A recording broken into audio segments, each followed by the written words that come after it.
Hey guys, Dr. Matt from Robin Wellness Center here, and I've got my lovely assistant, Alyssa. She's going to help us out today. One of the biggest things that we focus on at Robin Wellness Center, along with the adjustment, is making sure that our mobility and our strength is in line as well. And what we want to do is make sure there's some correctives and some things that you guys can do at home on your own to not only test strength, but also flexibility as well.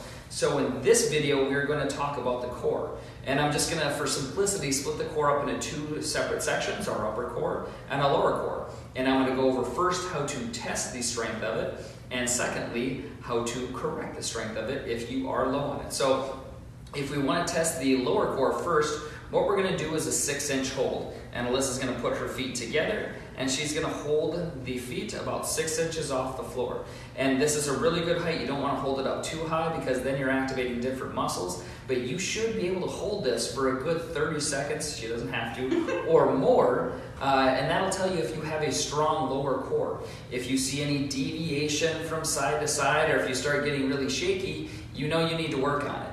The second thing that we're going to look at is the upper core. And we're going to have her, I'm just going to lightly, hold her feet.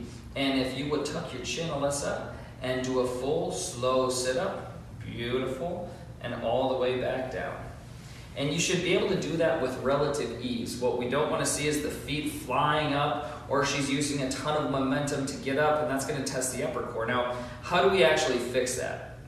One of the first correctives that we can do is just based on the test itself, which is a 6-inch hold, where she would bring her feet up and hold them roughly 6 inches off the ground and do a couple sets of that, a lot of times holding to failure.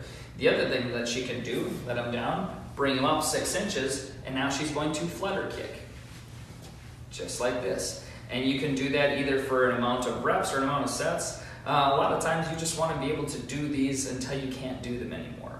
Now, to really work the core as a whole, we're going to flip her over and we're going to show you a very simple plank. One of the things that you don't want to do is a full sit-up to really work your core overall, because sit-ups are really tough on the discs. So by doing that repetitious action, you're going to do more harm than helping your discs. So what we like to do is do a nice full plank, bring you on up.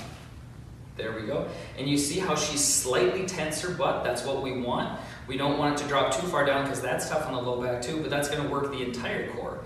And if you want to make it tougher, you can bring one foot off the ground, anything like that. You can put one leg or one arm straight forward, and you're going to be working the core in different aspects and working it asymmetrically to work on stabilization as well. You can relax, Alyssa.